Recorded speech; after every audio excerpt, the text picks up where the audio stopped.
আসসালামু আলাইকুম বন্ধুরা, চলে আসলাম মজার একটা রেসিপি নিয়ে, ডিমের কোরমা। এই ডিমের কোরমা সাদা পোলাও কিংবা সাদা ভাতের সঙ্গে খেতে পারেন। খুব মজাদার একটা রেসিপি, খুব লোভনীয়। চলুন তাহলে দেখে নেওয়া যাক কীভাবে এই ডিমের কোরমাটা তৈরি করে নেওয়া যায়।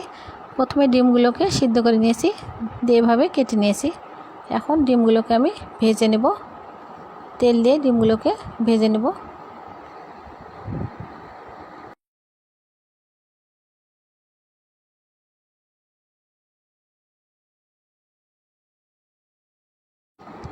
ভেজে নেওয়া হয়ে গেছে, এখন আমি এগুলোকে বাটিতে তুলে নিলাম।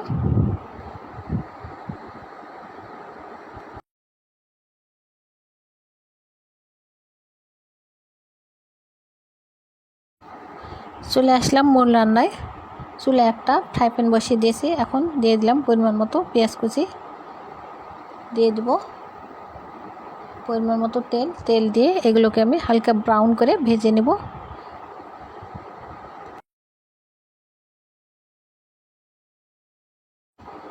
হালকা ব্রাউন হয়ে গেছে, এখন আমি একে একে সব মশলাগুলো অ্যাড করব। এখানে আমি দিয়ে দিলাম আদা রসুন বাটা 1 চা চামচ, পেঁয়াজ বাটা দিলাম 1 টেবিল চামচ, বাদাম বাটা দিলাম 1 টেবিল চামচ, মরিচের গুঁড়া স্বাদ মতো, লবণ স্বাদ মতো, দিয়ে দিলাম তেজপাতা 1টা, দারুচিনি 2টা, ছোটো এলাচ দিলাম 3-4টা, দিয়ে পানি দিয়ে এগুলোকে আমি কষিয়ে নেব।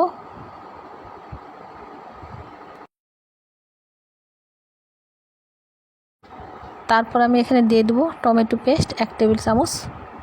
টমেটো ব্লেন্ডারে পেস্ট করে নিয়েছি, দিয়ে দিলাম। তারপর দিয়ে দেবো ঘি, দিয়ে দেবো 2 টেবিল চামচ।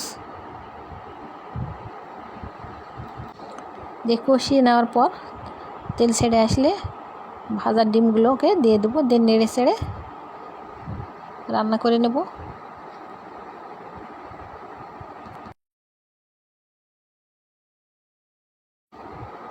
তারপরে এর মধ্যে দিয়ে দেবো আমি জাল করা ঘন দুধ।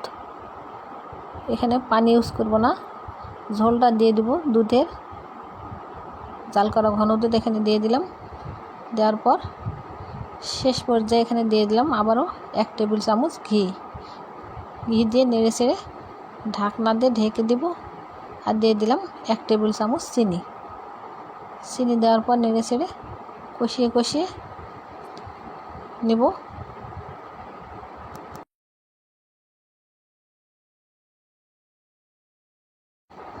কষিয়ে নেওয়া হয়ে গেছে, এই যে এই পর্যায়ে নামিয়ে নেব। তেল ছেড়ে আসছে, এই পর্যায়ে নামিয়ে নিলাম।